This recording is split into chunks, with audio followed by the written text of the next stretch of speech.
Alright, so let's talk about my meat paranoia. My meta meat paranoia, whatever you want to call it.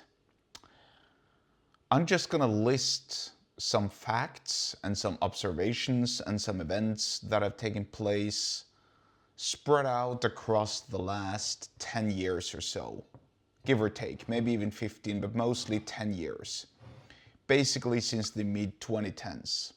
Or let's say 11 years, because that makes since 2015. As of late, as of the past 2 or 3 years, or maybe even 1 to 2 years, these events seem to have happened more frequently all the time, and it looks like almost like some sort of a coordinated effort on the side of the powers that be that are responsible for these events and happenings and occurrences and observations. So I'm just gonna list these events and these items, really, because that's what they are. And then, you can make up your own case, by all means. Yeah, let's just start. In Amsterdam, in the Netherlands, it is forbidden to advertise for meats as of May 1st, 2026.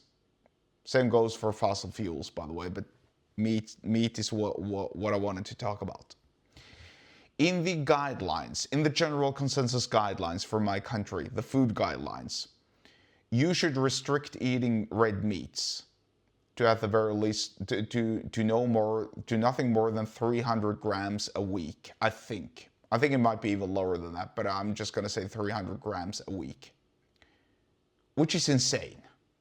But I'm not gonna go into the whole debate as of now. I'm just gonna read, or I'm just gonna say these facts, these observations. When it comes to kitchen items, be it knives, barbecue grills, cauldrons, any sort of item that you use for cooking food in the kitchen or outside, there's hardly any meat present. There might be some sausages, maybe some chicken, fish, a lot of fish, and a lot of vegetables. Even though most people don't fry or grill their vegetables. I guess some do. But you don't see the flank steak, you don't see the tenderloins, you don't see the briskets, you don't see the tomahawks, and so on. Meat prices, and especially steak prices, have increased by 74% since 2019 in my country, leaving regular people with hardly any choice to restrict their steak consumption because they can't afford it, because it's so expensive. I know because I've seen it myself. Disregarding the grocery store coupons and so on, and their newspapers, whatever you want to call it. There's hardly any televised meat advertisements at all. Especially when talking about good foods or healthy foods. Fish, vegetables, but no meat. Especially not red meat. No expert, no pundit is being interviewed in the media who advocates and recommends to increase their meat intake. And in fact, over the summer, in the World Cup, where my country actually performed quite well, given its position and given its history, a lot of the players, and especially our most popular player, was interviewed by his about the media with respect to his diet, and he said that he ate a lot of red meat, steak, which was a huge blow to the establishment because they didn't like that. He was supposed to say vegetables and fish.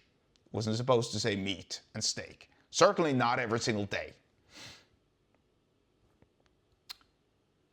Cows burp and fart, and those are responsible for climate change and global warming. That's what we're being told.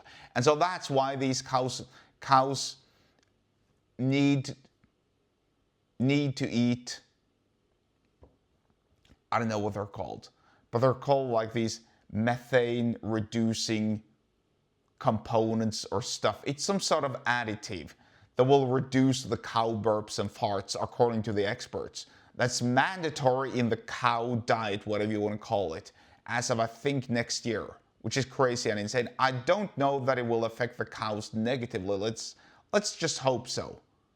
But it's pretty insane and it's pretty sick and it's pretty wilding. And it's pretty easy as well to say, hey, you guys can't eat red meat because cows burp and fart. And that's bad. Anyway, summarizing all of these items, and I'm sure that there's way, way more, and I'm not going to go into more details about them. You could see how this is a coordinated effort to make people eat red meat. To make people eat less red meat. This is how persuasion works. When there is a machinery, when there is a vehicle, when there is an agenda behind it. Repeat lies, repeat half-truths, omit information, and people will, after a while, once you've done that for long enough, start believing your message.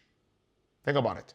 That's the persuasion lesson of the day. And by the way, I eat red meat every single day, and I intend to continue doing so because it's healthy. Subscribe to my email list. Link to do so is in the episode description wherever you're watching and or listening to this. I'll see you on the other side.